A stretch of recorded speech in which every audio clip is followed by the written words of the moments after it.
Kenalkan, nama saya Wenika Rahel Poli dengan NIM 2102110600024 dan pada saat ini saya akan mendemokan untuk lab using Wireshark to observe the TCP three-way handshake. Dan berikut ini adalah merupakan gambar dari topologi Mininet. Pada lab kali ini kita akan menggunakan Wireshark untuk menangkap dan memeriksa paket yang dihasilkan di antara browser PC yang menggunakan HTTP dan web server seperti google.com, yang mana pada saat aplikasi seperti HTTP atau FTP pertama kali dijalankan pada sebuah host, TCP menggunakan three-way handshake untuk membuat sesi TCP yang andal dan antara dua host. Misalnya ketika sebuah PC menggunakan web browser untuk menjelajah internet, three-way handshake dimulai dan session dibuat antara host PC dan server web, dan sebuah PC dapat memiliki beberapa sesi TCP yang aktif secara bersamaan dengan berbagai situs web. Dan pada lab kali ini terdiri atas 3 part. Yang pertama, prepare the host to capture the traffic. Untuk bagian yang pertama di sini kita akan start CyberOps dengan masuk sebagai analis dan passwordnya itu dimasukkan CyberOps. Dan setelah berhasil masuk ke CyberOps Visual Machine, kemudian kita masuk ke terminal emulator dan akan start Mininet dengan perintah sudo let.support.files/scripts/cyberops_topo.py. Kita klik enter, kemudian masukkan password CyberOps. Dan setelah Mininet berhasil dijalankan, kita akan memulai host H1 dan H4 di dalam Mininet dengan memasukkan perintah extern H1 dan extern H4.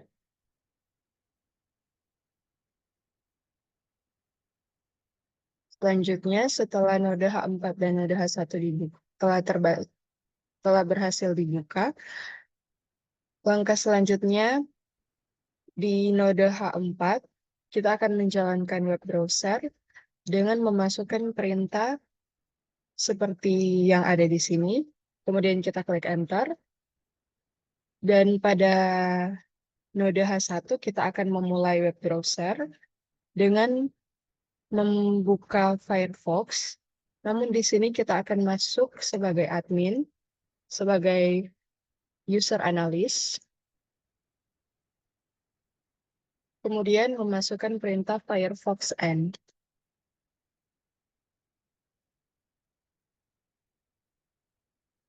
Setelah Mozilla Firefox berhasil dibuka, di sini kita akan kembali ke node H1 seperti yang ada di step yang F. After the Firefox windows open, start the cpdump session in the terminal node H1 and send the output to file called capture.pcap. Jadi di sini kita akan memulai tcpdump pada node H1 dan akan mengirimkan outputnya ke dalam sebuah file dengan nama capture.pcap. Dan di sini akan menggunakan option C, juga ada option C50 untuk hanya menampilkan 50 package terakhir. Di sini kita akan masukkan dengan diikuti perintah sudo sebelum menuliskan perintah yang ada di modul. Masukkan password.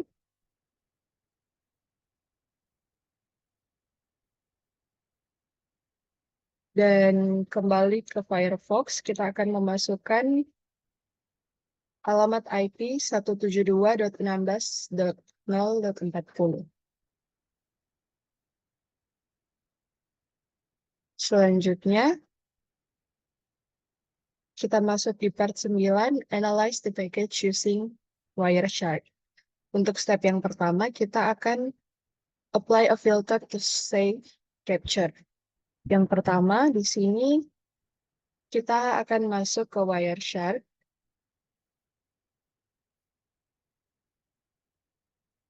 Dan setelah Wireshark berhasil dibuka, kita akan membuka file yang sudah dibuat tadi dengan klik file, kemudian open, dan select capture.pcat, open, dan kemudian kita bisa lihat di sini ada 50 package yang sudah berhasil diinput di dalam file, dan kita akan coba apply filter di sini, yaitu TCP, dengan memasukkan keyword TCP, enter, dan pada contoh ini, 3 frame yang pertama itu yang akan kita jadikan sebagai patokan. Pada step yang kedua, examine the information within package, including IP addresses, TCP port numbers, and TCP control flags. Di contoh ini, kita akan select untuk frame yang pertama dalam three-way handshake. Dan setelah berhasil dibuka untuk frame yang pertama, di sini kita bisa melihat ada section-section yang berisi data-data atau informasi-informasi, dan akan disesuaikan dengan apa yang ditanyakan di sini. Yang pertama, what is the TCP source port number? Kita bisa lihat dengan kan pada bagian TCP, dan di sini source port-nya adalah 38582. Kemudian, how do you classify the source port? By dynamic atau private. What is the TCP destination port number? Di sini destination port number-nya adalah 80. How would you classify the destination port? Well-known, register, HTTP, or web protocol. Kemudian, which flag or flags is set? Di sini, flag yang digunakan adalah SCN flag. Kemudian, relative sequence di set ke 0. Dan selanjutnya, select the next package in three-way handshake. Seperti di dalam contoh pada frame yang kedua, di sini kita akan select. Dan sama seperti tadi, kita dapat melihat berbagai informasi yang ada di dalam sini. Dan pertanyaannya di sini, what are the value of the source and destination port? Untuk source portnya ada 80, dan destination portnya sama seperti tadi, 38582.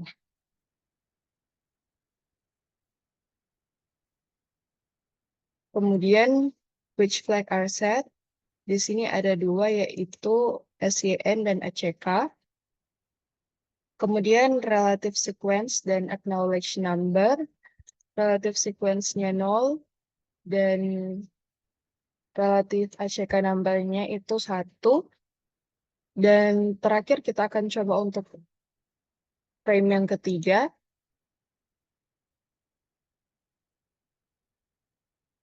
Pada frame yang ketiga di sini, which flag or flags are set?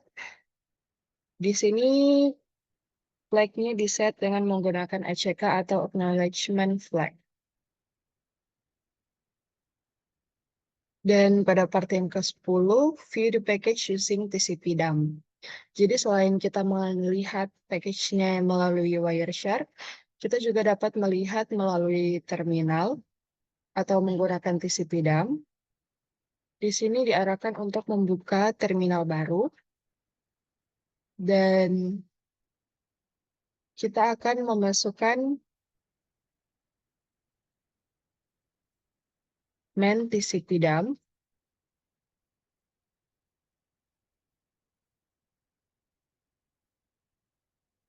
Dan kita bisa menjelajah di sini pada bagian description dan option yang dapat membantu kita.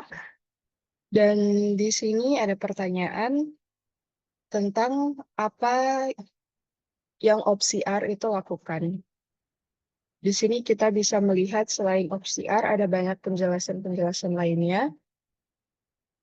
Ini untuk opsi R, yang mana opsi R ini pada perintah tcpdump digunakan untuk membaca paket-paket dari file tiket yang ditentukan daripada menangkap paket langsung dari antarmuka jaringan.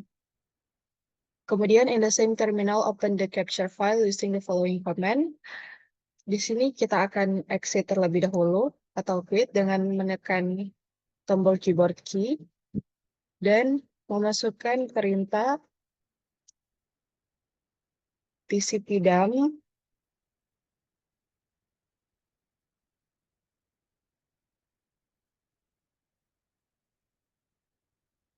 R, kemudian lokasinya home analyst capture.pcap,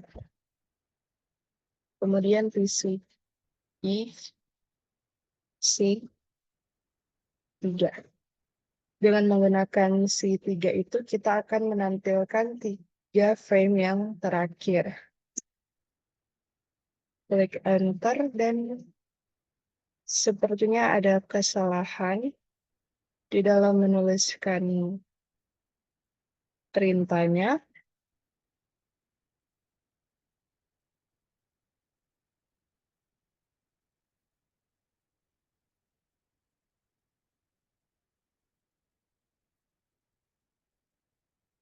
Dan di sini ditampilkan informasi dari tcpdump tersebut untuk file capture pcap seperti yang ada di modul. Dan selanjutnya navigate to the terminal used to start Mininet. Terminate the Mininet by entering quit in the main CyberOps PM terminal window. Jadi selanjutnya untuk step yang terakhir kita akan terminate semua yang ada di dalam Mininet dengan memasukkan perintah quit, enter, dan proses yang berjalan dalam Mininet sudah berhasil ditutup beserta dengan node-node yang kita buka tadi. Dan selanjutnya untuk after quitting Mininet, enter sudo mnc to clean up the process started by Mininet. Jadi di sini kita akan clean up proses yang sudah dilakukan oleh Mininet tadi dengan memasukkan perintah sudo mnc.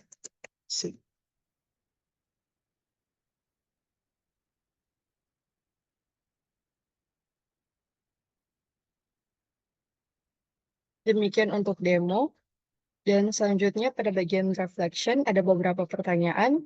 Yang pertama, there are hundreds of filters available in Wireshark. A large network could have numerous filters and many different types of traffic. List 3 filters that might be useful to network administrator. Jadi 3 list filter yang sekiranya bisa berguna sebagai network administrator di sini ada 3, yaitu TCP, kemudian specific IP address untuk mencari menggunakan IP, dan protokol seperti HTTP atau FTP. Soal yang kedua, what other ways could Wireshark be used in a production network? Di sini Wireshark dapat digunakan dalam jaringan produksi untuk berbagai tujuan, tidak hanya untuk analisis keamanan. Beberapa penggunaan lainnya meliputi troubleshooting jaringan, monitoring kinerja jaringan secara real-time, pengembangan dan pengujian protokol, serta forensik jaringan. Demikian untuk lab using Wireshark to observe the TCP three-way handshake. Dan selanjutnya, lab exploring Nmap, yang mana pada lab ini terbagi atas 2 part. Yang pertama exploring Nmap dan yang kedua scanning for open ports. Untuk bagian yang pertama exploring Nmap, In this part, you will use manual page or man page for short to learn more about Nmap. Jadi pada part ini kita akan menggunakan manual page dengan cara masuk ke terminal. Kemudian pada bagian man page ini kita dapat mengetahui atau dapat melihat beberapa section termasuk nama, sinopsis, description, example, dan lain sebagainya. Pada terminal yang sudah dibuka tadi, kita masukkan keyword atau perintah man and map, kemudian enter, dan di sini ada keterangan terkait dengan name, ada sinopsis, kemudian ada description, dan di sini ada beberapa pertanyaan. Yang pertama, what is Nmap? Nmap adalah merupakan alat yang digunakan untuk memeriksa keamanan jaringan dan menemukan host serta layanan yang berjalan di dalamnya. Dan Nmap ini digunakan untuk melakukan pemindaian jaringan dan audit keamanan. Dengan menggunakan Nmap, seseorang dapat mengidentifikasi komputer dan layanan yang aktif di dalam jaringan, mendeteksi port yang terbuka, serta mengenali potensi kerentanan keamanan yang ada. Alat ini sangat berguna dalam mengamankan jaringan dan memperoleh pemahaman mendalam tentang struktur dan keamanannya. Dan di dalam man page ini, kita dapat menggunakan tombol atas bawah untuk pindah section, dapat juga menggunakan spacebar untuk lebih cepat pindah halaman, dan menggunakan N untuk dalam pencarian.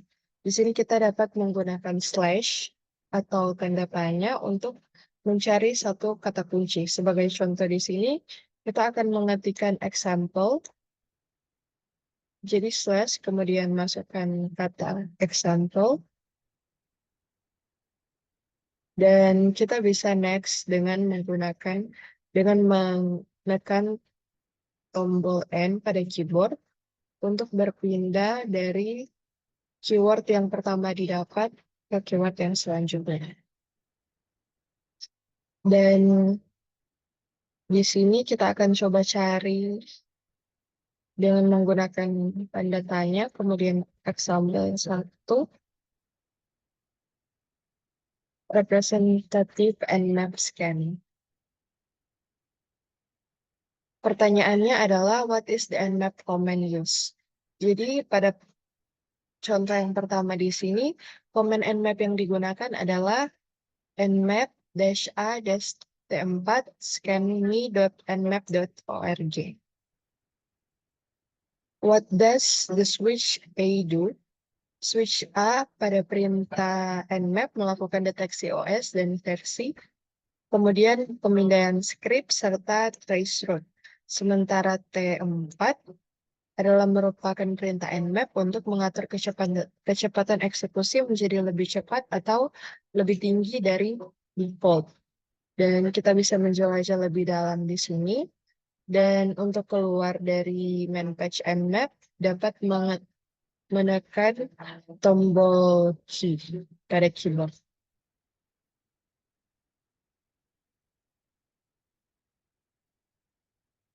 Selanjutnya pada part 12, scanning for open ports. Pada part ini kita akan menggunakan, we will use switch from the example in the man page to scan localhost. Di sini untuk kelas yang pertama terkait dengan scan localhost, kita akan menggunakan perintah kurang lebih sama seperti tadi, nmap a t4 localhost sebagai domainnya, kemudian enter. Dan mungkin ini akan memakan waktu yang cukup lama.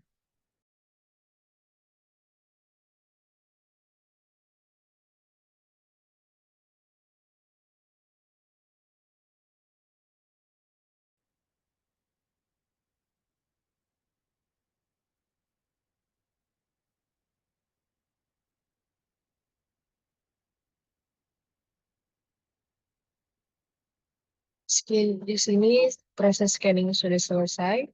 Kemudian kita akan menjawab pertanyaan-pertanyaan yang ada. Which port and service are open? Di sini port yang terbuka ada port 21 dengan layanan FTP. Kemudian ada port 22 dengan layanan SSH.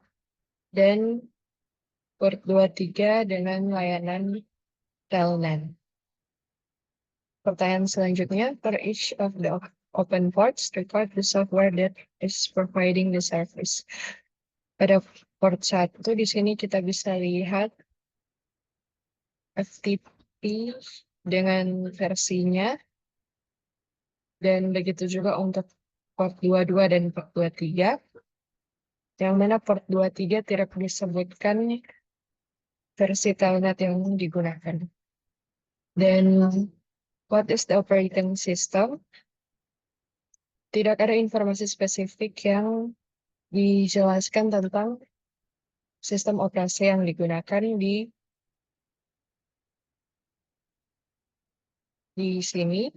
Namun jika dengan patokan yang ada di modul, sistem operasi yang digunakan adalah Linux, dan posisinya harusnya di sebelah kata welcome, namun di sini tidak dijelaskan. Kita akan langsung masuk ke tes yang kedua, yaitu scan your network. Di tes kedua ini, kita akan memulai dengan memasukkan perintah ifconfig untuk mendapatkan IP address dari virtual machine dan subnet mask-nya. Di sini kita bisa lihat untuk IP address dan subnet mask yang digunakan dalam virtual machine ini, yang mana IP address-nya adalah 10.0.15, kemudian subnet mask-nya 255.255.255.0, dan berdasarkan informasi tersebut, virtual machine yang digunakan masuk dalam jaringan 10.0.2.0/24, yang berarti semua alamat IP dari 10.0.2.0 hingga 10.0.2.255 dapat digunakan dalam jaringan ini. Kemudian, to locate other hosts on this LAN, enter and map T4 network address prefix, yaitu jika kita sesuaikan dengan IP address yang ada, berarti unmap A T4, kemudian 10, seperti yang dijelaskan tadi, 10.0.2.0/24. Kemudian klik enter dan tunggu prosesnya sampai selesai. Di sini ada sedikit typo. Kita klik enter dan tunggu prosesnya sampai selesai.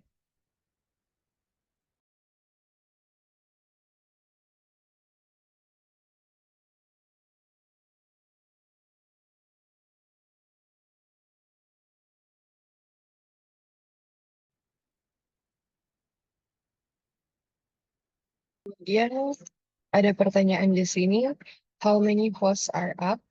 Berdasarkan dengan hasil scanning Nmap, terdapat satu host yang sementara aktif. Dan from your Nmap result, list the IP address of the hosts that are on the same LAN as your VM.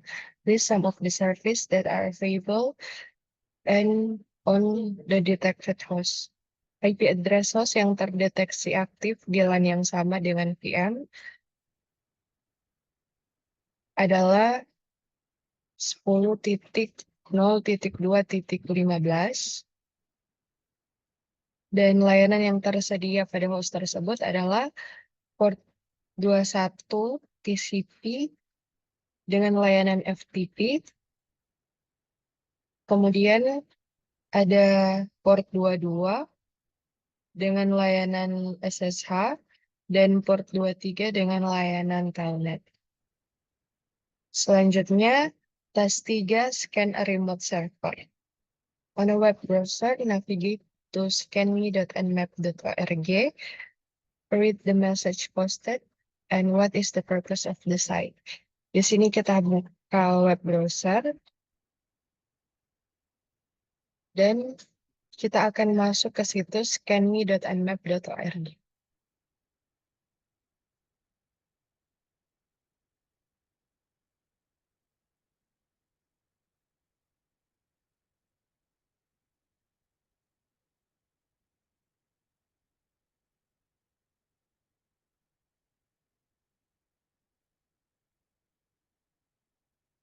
Berdasarkan pesan yang ada di sini, dijelaskan bahwa situs scanme.nmap.org dibuat untuk membantu orang belajar tentang Nmap serta menguji keberfungsiannya. Orang diperbolehkan melakukan pemindaian dengan Nmap di situs ini, tetapi disarankan untuk tidak melakukan pemindaian berlebihan atau mencoba menguji alat penguji kata sandi SSH. Dan selanjutnya, pada terminal, kita masukkan perintah nmap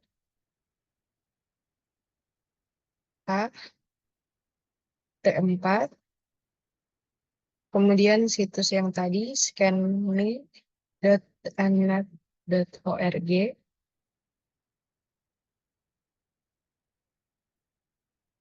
kemudian enter, dan kita akan menunggu lagi hasil scanningnya sampai selesai.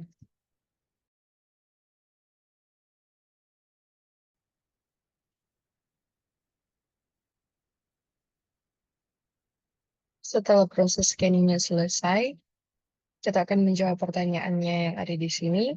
Yang pertama, which port and service are open? Port yang terbuka adalah port 22 dengan layanan SSH, port 53 dengan layanan domain, port 80 layanan HTTP, port 9929 layanan nping echo, port 31337 dengan layanan TCP wrap, dan port dan service yang terfilter. Tidak ada port yang difilter dalam hasil pemindaian ini. Dan IP address dari servernya adalah 43.33.32.156, dan operating system yang digunakan adalah Linux. Dan demikian untuk demo dari Exploring Nmap. Untuk reflection, Nmap is a powerful tool for network exploration and management. How can Nmap help with network security? How can Nmap be used by a threat actor as a nefarious tool? Nmap bisa membantu dengan mengidentifikasi kerentanan, memantau kesehatan jaringan, dan menganalisis konfigurasi untuk meningkatkan keamanan. Namun, jika digunakan oleh pihak jahat, Nmap dapat digunakan untuk melakukan pemindaian port, pemetaan jaringan, dan eksplorasi kerentanan. Oleh karena itu, penggunanya harus bijaksana untuk tujuan keamanan jaringan yang positif. Selanjutnya, lab using Wireshark to examine a UDP DNS capture. Pada lab ini terbagi atas 3 part, yaitu record the TCP/IP configuration information, kemudian use Wireshark to capture DNS queries and response, dan yang ketiga analyze capture DNS or UDP packets.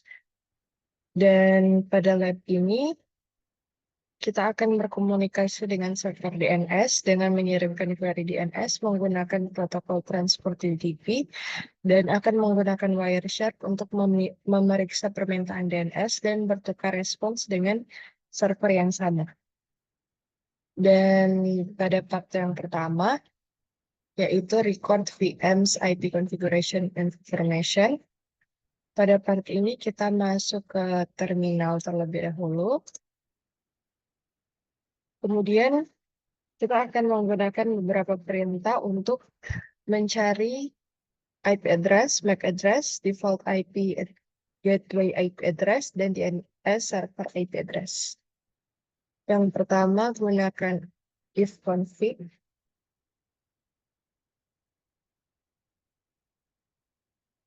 Kemudian cat /etc/results.conf.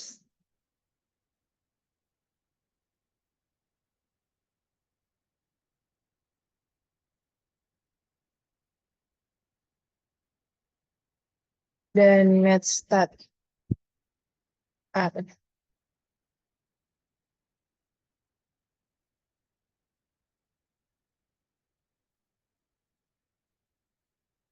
Di sini kita bisa melihat untuk IP address-nya. Saat kita mengquery ifconfig tadi, didapati IP address-nya 10.0.2.15. Kemudian MAC address-nya 0800276166D07. Default gateway IP address-nya 8.8.4. Dan DNS server IP address-nya itu 10.0.2.0. Selanjutnya, part yang kedua, use Wireshark to capture DNS queries and response. Pada part ini kita akan masuk ke Wireshark lewat terminal dengan menggunakan perintah atau query sudo Wireshark.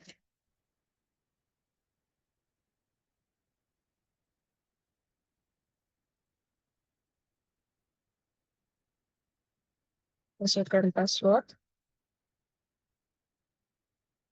Sini untuk Wireshark GTK kita ganti Wireshark dan kemudian setelah berhasil masuk dalam Wireshark window,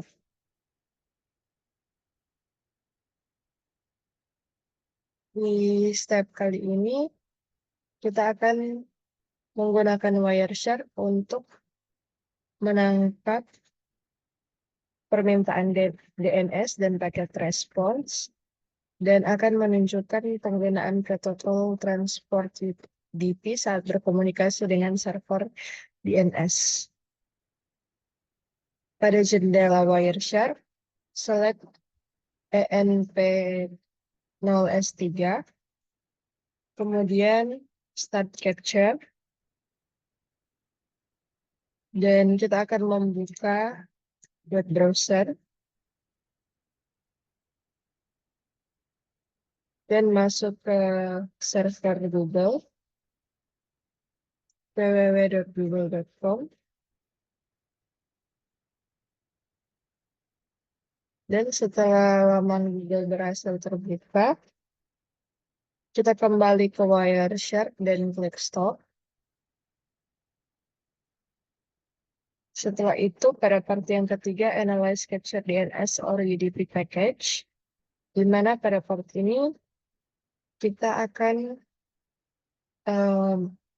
memeriksa paket UDP yang dihasilkan saat berkomunikasi dengan server DNS untuk alamat IP www.google.com.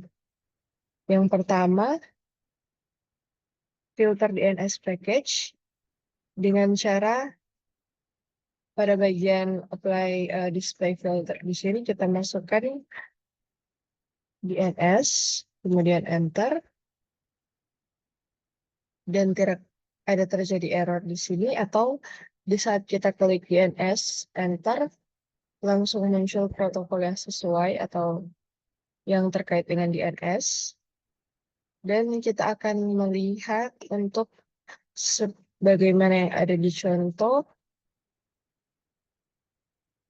dengan panjang 74 dan standar query A untuk google.com.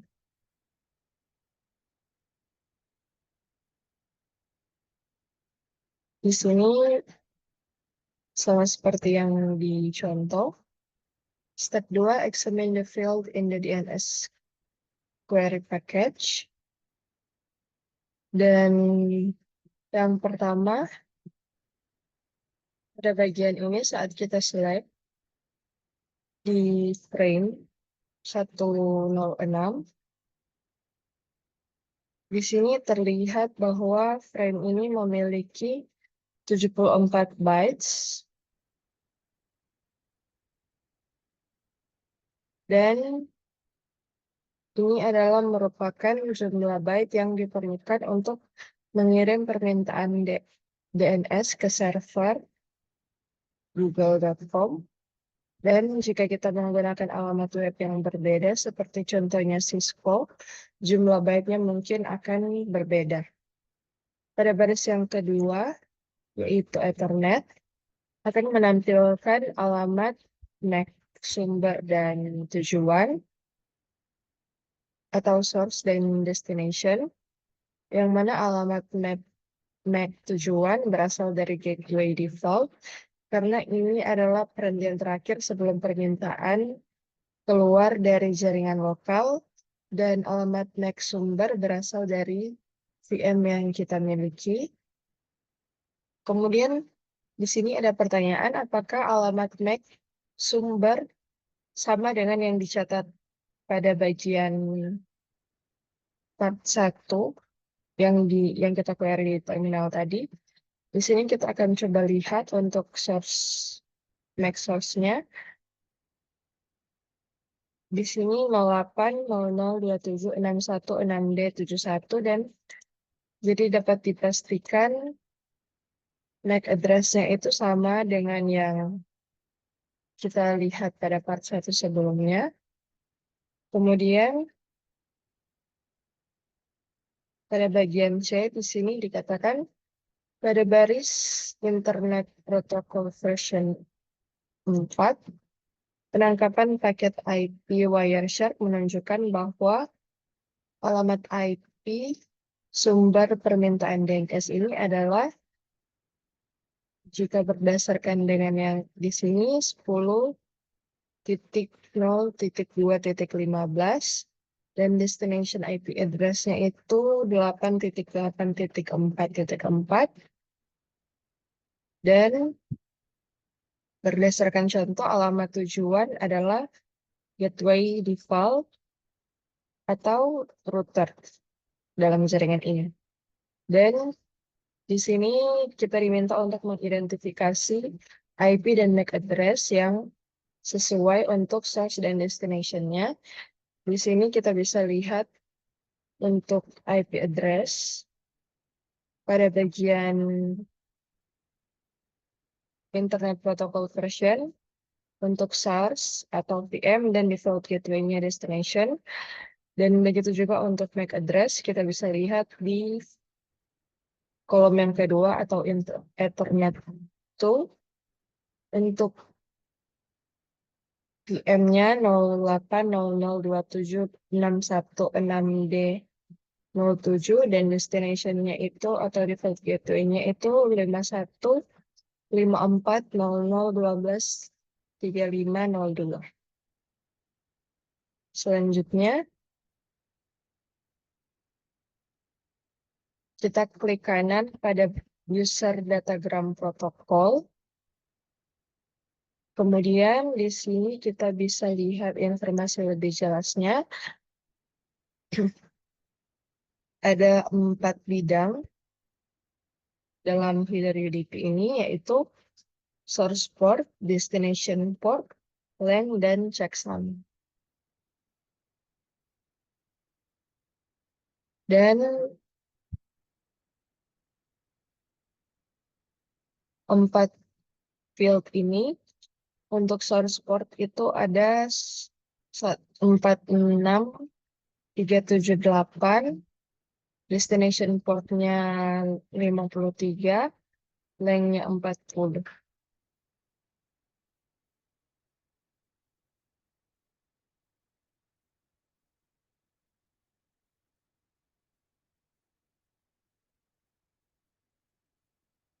Dalam contoh, panjang segmen UDP ini adalah 40 byte, yang mana panjang segmen UDP dalam yang 40 byte ini, 8 byte-nya digunakan sebagai header, 32 byte lainnya digunakan oleh data query DNS, yang mana berukuran 32 byte, sebagaimana yang ada di dalam General Autonomous Wireshark ini.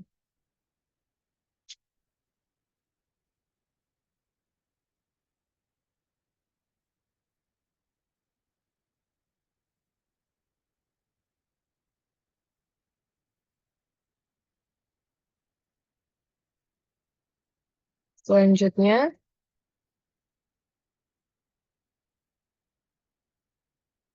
checksum digunakan untuk menentukan integritas feeder UDP setelah traverse the internet, setelah melintasi internet.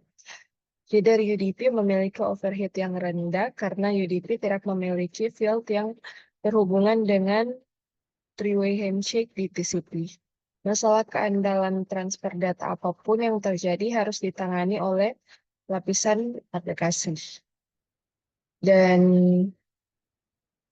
ini adalah merupakan dimintakan untuk merecord Wireshark result pada tabel yang telah disediakan. Jadi di sini kita akan lihat untuk frame size-nya itu 106, maaf, 74 bytes.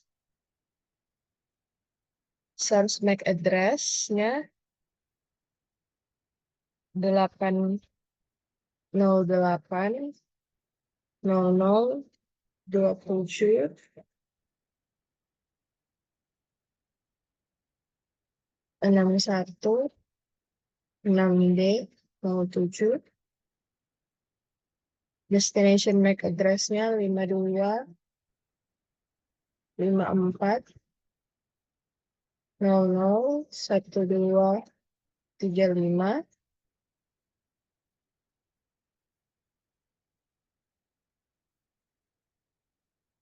Dia 502. Source IP address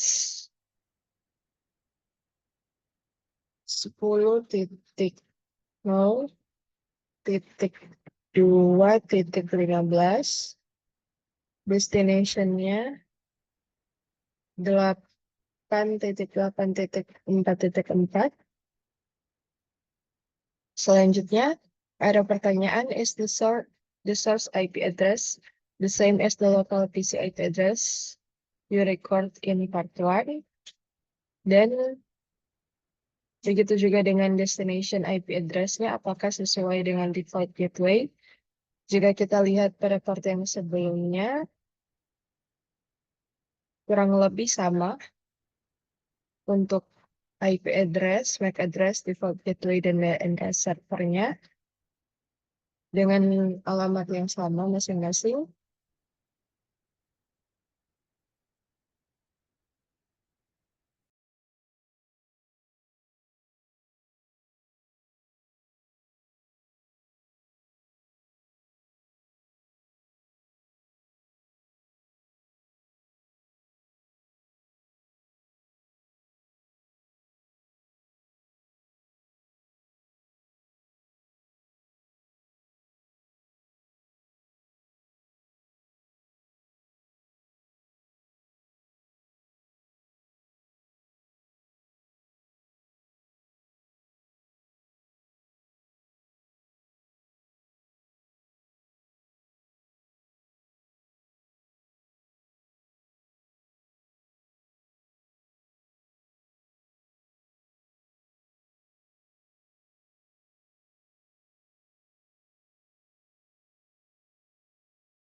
Kemudian di sini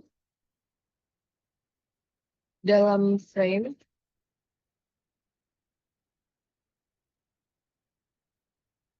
yang Ethernet 2 untuk respon DNS, perangkat apa yang menjadi alamat MAC sumber dan perangkat apa yang menjadi alamat MAC tujuan.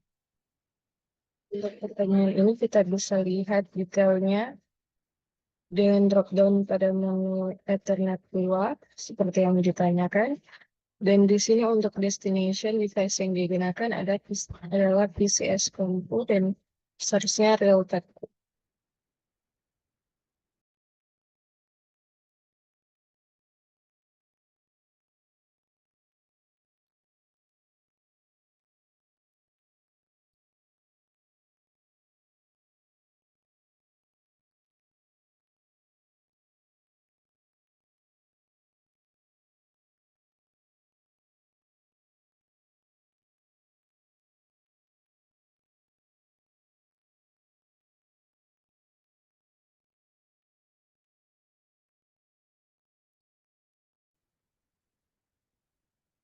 Selanjutnya, what is the source and the destination IP address in the IP package? What's the destination IP address and what's the source IP address? Untuk destination IP address-nya itu 10.0.2.15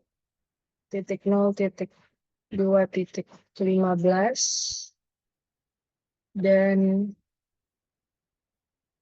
source IP address-nya 8.8.4.4.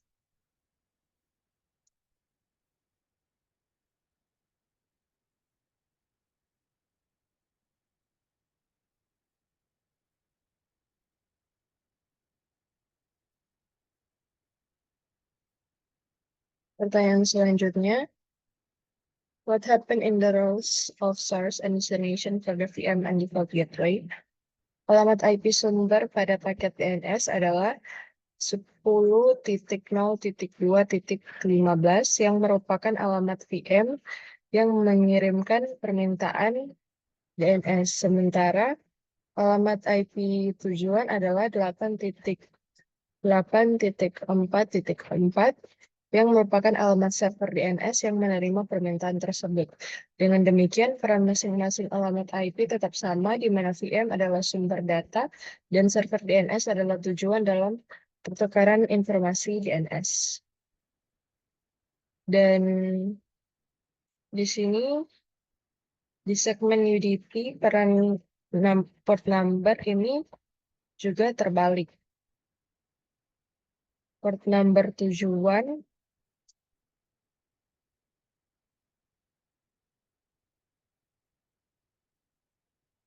seperti yang kita perhatikan tadi,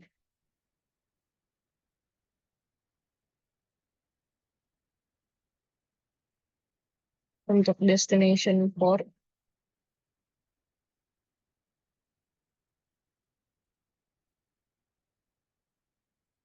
yang pertama tadi destination port itu yang bagian ini adalah 53, namun jadi terbalik. Dan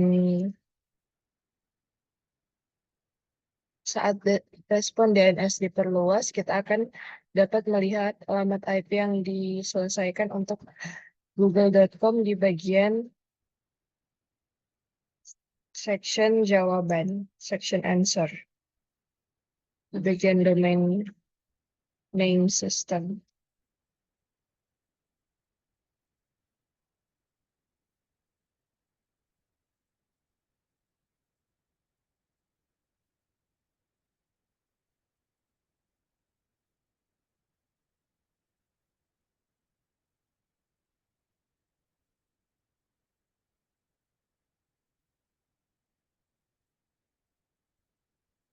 Selanjutnya, untuk reflection, what are the benefits of using UDP instead of TCP as a transport protocol for DNS? Ada beberapa keuntungan dalam menggunakan UDP dibanding dengan TCP. Yang pertama itu dia lebih ringan. UDP memiliki overhead yang lebih rendah dibandingkan dengan TCP, sehingga memungkinkan pengiriman data yang lebih cepat dan efisien untuk permintaan dan respons DNS yang sederhana. Kemudian kecepatan, karena tidak memerlukan penanganan koneksi dan penanganan kesalahan yang rumit seperti TCP, UDP ini cenderung lebih cepat dalam pengiriman data. Dan yang terpenting dalam komunikasi DNS yang memerlukan respons yang cepat. Dan yang ketiga, tidak memerlukan koneksi terjaga. UDP tidak memerlukan koneksi terjaga atau persistent connection seperti yang dibutuhkan oleh TCP, sehingga menghemat sumber daya jaringan dan tidak memberikan beban tambahan pada server DNS yang harus menangani banyak koneksi TCP yang aktif.